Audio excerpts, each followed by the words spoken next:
ओम शांति। आज है 10 जनवरी, शिव बाबा की साकार मुरली। आज मीठे बाबा कहते हैं, मीठे बच्चे, तुम्हारी याद की यात्रा बिल्कुल ही गुप्त है। तुम बच्चे अभी मुक्तिधाम में जाने के लिए यात्रा कर रहे हो। प्रश्न, स्थूल वतनवासी से सूक्ष्म वतनवासी फरिश्ता बनने का पुरुषार्थ क्या है? उत्तर, सूक्ष्म वतनवासी फरिश्ता बनना है तो रूहानी सर्विस में हड्डी हड्डी स्वा करो। बिना हड्डी स्वा किए फरिश्ता नहीं बन सकते, क्योंकि फरिश्ता बगैर हड्डी मांस के होते हैं। इस बेहद की सेवा में दधीची ऋषि की तरह हड्डी हड्डी लगानी है, तभी व्यक्त से अव्यक्त बनेंगे। गीत है, धीरज धर मनवा, तेरे सुख के दिन आए की आए। ओम शांति। बच्चों को इस गीत से इशारा मिला कि धीरज धरो। बच्चे जानते हैं हम श्रीमत पर पुरुषार्थ कर रहे हैं और जानते हैं कि हम इस गुप्त योग की यात्रा पर हैं। वह यात्रा अपने समय पर पूरी होनी है। बाबा कहते, मुख्य है ही यह यात्रा, जिसको तुम्हारे सिवाय और कोई भी नहीं जानते। यात्रा पर जाना है तो ज़रूर और ले जाने वाला पंडा भी चाहिए। अच्छा, इसका नाम भी रखा हुआ है, क्या? पांडव सेना। अब यात्रा पर है, स्थूल लड़ाई की कोई बात नहीं, हर एक बात गुप्त है। बाबा कहते यात्रा भी बड़ी गुप्त है, शास्त्रों में भी है। बाप कहते मुझे याद करो तो मेरे पास आ जाओगे। यह यात्रा तो हुई ना। बाप सब शास्त्रों का सार बताते हैं, प्रैक्टिकल में एक्ट में ले आते हैं। हम आत्माओं को यात्रा पर जाना है, अपने निर्वाण धाम। कहाँ जाना है? निर्वाण धाम। विचार करो तो समझ सकते हैं। यह है मुक्ति धाम की सच्ची यात्रा।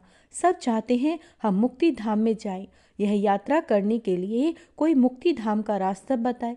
बाबा कहते, परंतु बाप तो अपने समय पर आप पे ही आते हैं, जिस समय को कोई भी नहीं जानते। बाप आकर समझाते हैं तो बच्चों को निश्चय होता है, बरोबर ये सच्ची यात्रा है जो गाई हुई है। भगवान ने यह यात्रा सिखाई थी, मन मनाभव मध्याजी भाव। यह अक्षर भी तुम्हारे काम के बहुत हैं। सिर्फ किसने कहा ये भूल कर दी। कहते हैं देह सहित देह के सब संबंधों को भूल जाओ। इनको यानी ब्रह्मा बाबा को भी देह है, इनको भी समझाने वाला दूसरा है, जिसको अपनी देह नहीं, वह बाप है। विचित्र, उनको कोई चित्र नहीं तो सबके चित्र हैं। सारी दुनिया चित्रशाला है। विचित्र और चित्र अर्थात जीव और आत्मा का ये मनुष्य स्वरूप बना हुआ है, तो यह बाप है विचित्र। समझाते हैं मुझे इस चित्र का आधार लेना पड़ता है, बरोबर शास्त्रों में है। भगवान ने कहा था, जबकि महाभारत लड़ाई भी लगी थी, राजयोग सिखाते थे, जरूर राजाई स्थापन हुई थी। अभी तो राजाई है नहीं। राजयोग भगवान ने सिखाया था नई दुनिया के लिए, क्योंकि विनाश सामने खड़ा था। समझाया जाता है ऐसा हुआ था जबकि स्वर्ग की स्थापना हुई थी, वह लक्ष्मी नारायण का राज्य स्थापन हुआ था। अभी तुम्हारी बुद्धि में है सतयुग था, अभी कलयुग है। फिर बाप वही बातें समझाते हैं। ऐसा तो कोई कह न सके कि मैं परम धाम से आया हूँ तुमको वापस ले जाने। परम पिता परमात्मा ही कह सकते हैं, ब्रह्मा द्वारा, और किसके द्वारा भी कह नहीं सकते। सूक्ष्म वतन में है ही ब्रह्मा विष्णु शंकर। ब्रह्मा के लिए भी समझाया है कि वह है अव्यक्त ब्रह्मा और ये है व्यक्त। तुम अभी फरिश्ता बनते हो। फरिश्ते स्थूल वतन में नहीं होते, फरिश्तों को हड्डी मांस नहीं होता। यहाँ इस रूहानी सर्विस में हड्डी आदि सब खल्लास कर देते हैं, फिर फरिश्ते बन जाते हैं। अभी तो हड्डी है ना, ये भी लिखा हुआ है, अपनी हड्डियाँ भी सर्विस में दे दी, गोया अपनी हड्डियाँ खल्लास करते हैं।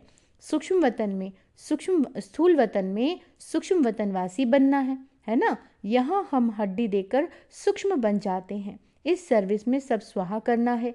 याद में रहते रहते हम फरिश्ते बन जाएंगे। ये भी गाया हुआ है, मरुआ मौत मल्लू का शिकार।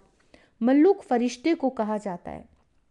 मल्लू किसको कहा जाता है? फरिश्ते को। तुम मनुष्य से फरिश्ते बनते हो, तुमको देवता नहीं कह सकते।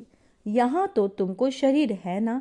सूक्ष्म वतन का वर्णन भी होता है। अभी योग में रह फिर फरिश्ते बन जाते हैं, पिछाड़ी में तुम फरिश्ते बन जाएंगे। तुमको सब साक्षात्कार होगा और खुशी होगी।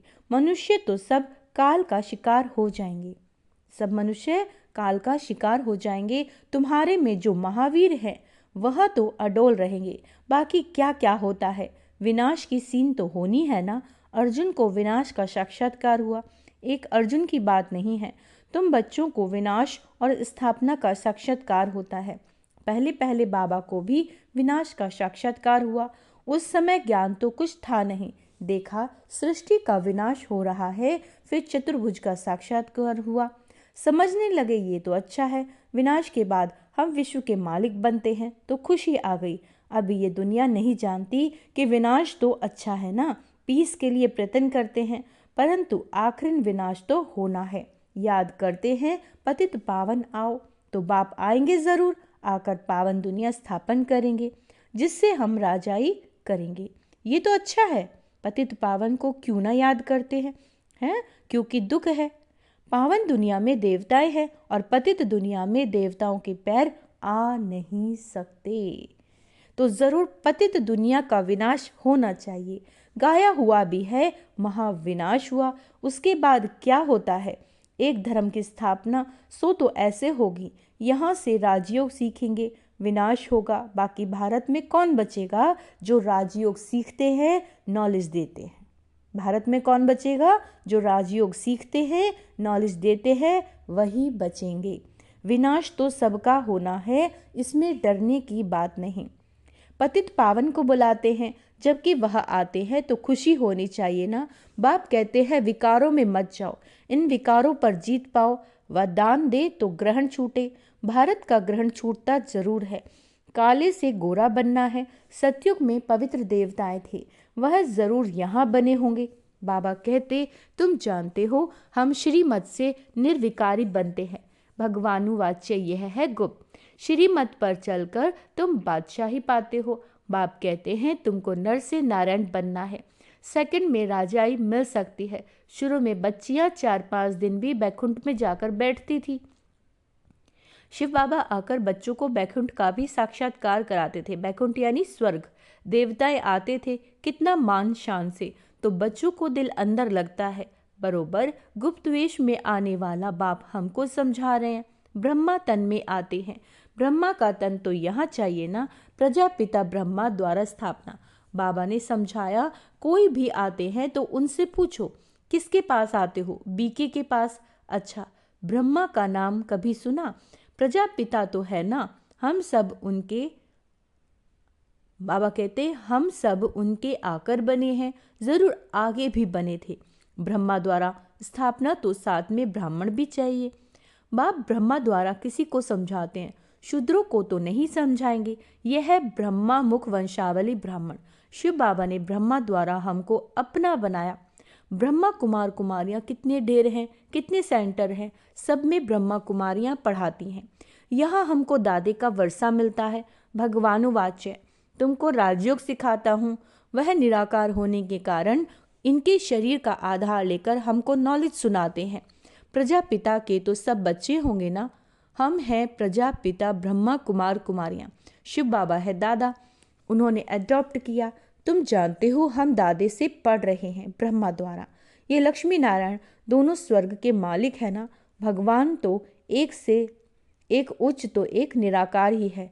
बच्चों को धारणा बड़ी अच्छी होनी चाहिए। पहले पहले समझाओ, 2 बाप हैं भक्ति मार्ग में। स्वर्ग में है एक बाप, पारलौकिक बाप द्वारा बादशाही मिल गई, फिर याद क्यों करेंगे? दुख है ही नहीं जो याद करना पड़े। गाते हैं दुख हरता सुख करता, वो अभी की बात है। जो पास्ट हो जाता है उसका गायन होता है। महिमा है एक की, वह एक बाप ही आकर पतितों को पावन बनाते हैं। मनुष्य थोड़े ही समझते हैं, वह तो पास्ट की कथा बैठ लिखते हैं। तुम अभी समझते हो बरोबर। बाप ने राजयोग सिखाया जिससे बादशाही मिली। 84 का चक्र लगाया। अभी फिर हम पढ़ रहे हैं, फिर 84 जन्म राज्य करेंगे, ऐसा देवता बनेंगे। ऐसे कल्प पहले बने थे, समझते हो। हमने पूरा 84 जन्मों का चक्र लगाया। अब फिर सतयुग त्रेता में जाएंगे।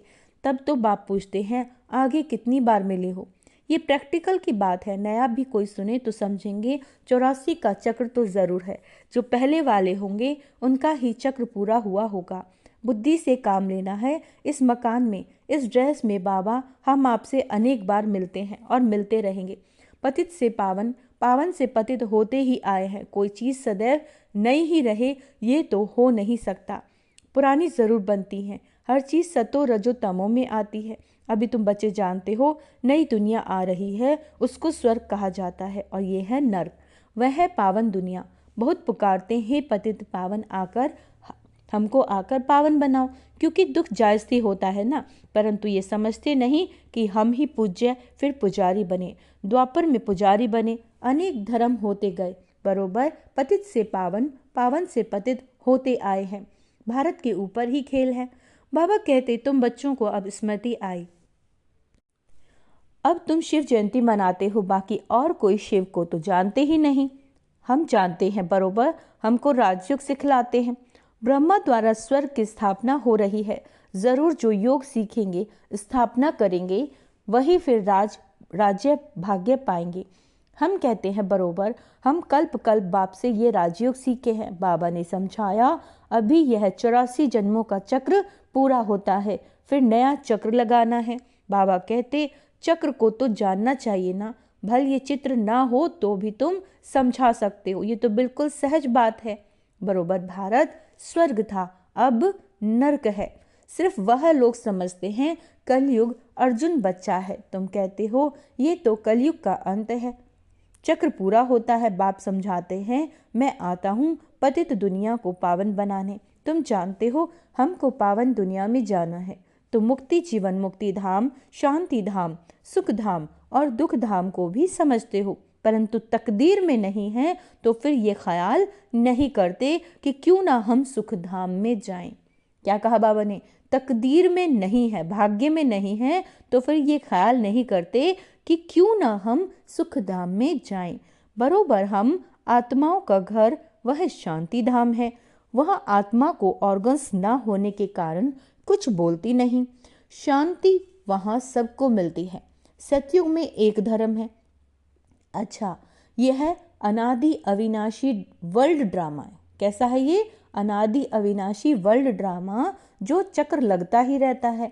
आत्मा कभी विनाश नहीं होती। शांति धाम में भी थोड़ा समय ठहरना ही पड़े। ये बहुत समझ की बातें हैं। बाबा कहते, कलयुग है दुख धाम, कितने अनेक धर्म हैं, कितना हंगामा होता है। जब बिल्कुल दुख धाम होता है तब ही बाप आते हैं। दुख धाम के बाद फुल सुख धाम, शांति धाम में से हम आते हैं सुख धाम में, फिर दुख धाम बनता है। सतयुग में संपूर्ण निर्विकारी है, यहाँ है संपूर्ण विकारी। यह समझाना तो बहुत सहज है, हिम्मत चाहिए, कहाँ भी जाकर समझाओ। ये भी लिखा हुआ है, हनुमान सत्संग में पीछे जुतियों में जाके बैठता था।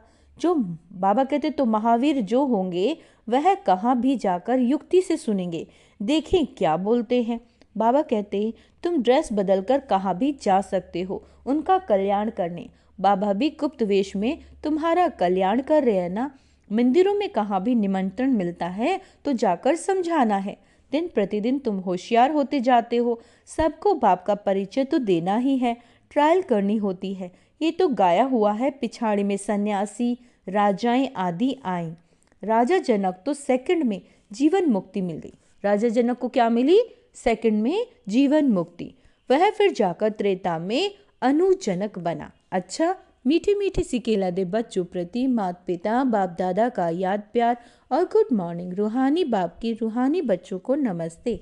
हम रूहानी बच्चों की रूहानी माता पिता बाप दादा को याद प्यार, गुड मॉर्निंग, नमस्ते मीठे बाबा, शुक्रिया बाबा, शुक्रिया।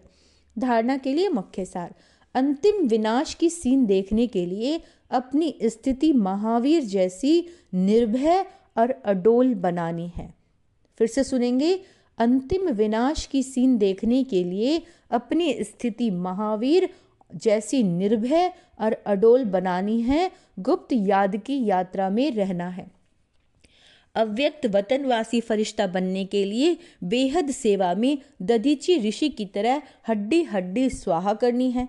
वरदान, पहली श्रीमत पर विशेष अटेंशन दे, फाउंडेशन को मजबूत बनाने वाले सहज योगी भव।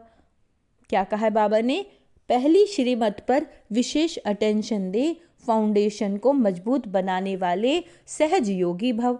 बाप दादा की नंबर 1 श्रीमत है कि अपने को आत्मा समझ बाप को याद करो। यदि आत्मा की जगह अपने को साधारण शरीरधारी समझते हो तो याद टिक नहीं सकती। वैसे भी कोई दो चीजों को जब जोड़ा जाता है तो पहले समान बनाते हैं। ऐसे ही आत्मा समझकर याद करो तो याद सहज हो जाएगी। यह श्रीमत ही मुख्य फाउंडेशन है। इस बात पर बार बार अटेंशन दो तो सहज योगी बन जाएंगे। स्लोगन है, कर्म आत्मा का दर्शन है। कर्म आत्मा का दर्शन कराने वाला दर्पण है। इसीलिए कर्म द्वारा शक्ति स्वरूप को प्रत्यक्ष करो। कर्म को शक्ति स्वरूप को प्रत्यक्ष करो। अव्यक्त इशारे इस अव्यक्त मास में बंधन मुक्त रह जीवन मुक्त स्थिति का अनुभव करो। ब्राह्मण सो फरिश्ता अर्थात जीवन मुक्त, जीवन बंध नहीं, न देह का बंधन, न देह के संबंध का बंधन, न देह के पदार्थों का बंधन। अगर अपनी देह का लगाव खत्म किया तो देह के संबंध और पदार्थ के बंधन आपे ही खत्म हो जाएंगे। ऐसे नहीं कोशिश करेंगे। कोशिश शब्द ही सिद्ध करता है कि पुरानी दुनिया की कशिश है। इसलिए कोशिश शब्द समाप्त करो और देह भान को छोड़ो। अच्छा, ओम शांति। तो आज बाबा ने क्या कहा है? कर्म द्वारा शक्ति स्वरूप का हमें क्या करना है? प्रत्यक्ष करना है शक्ति स्वरूप को, है ना। और बाबा ने कहा सहज योगी भाव, ठीक है। और अंतिम विनाश के सीन देखने हैं, इसलिए हमें बनना है निर्भय और अडोल और ददीची ऋषि की तरह हड्डी हड्डी अपनी स्वाहा करनी है, क्योंकि हमें बनना है फरिश्ता। अच्छा, ओम शांति।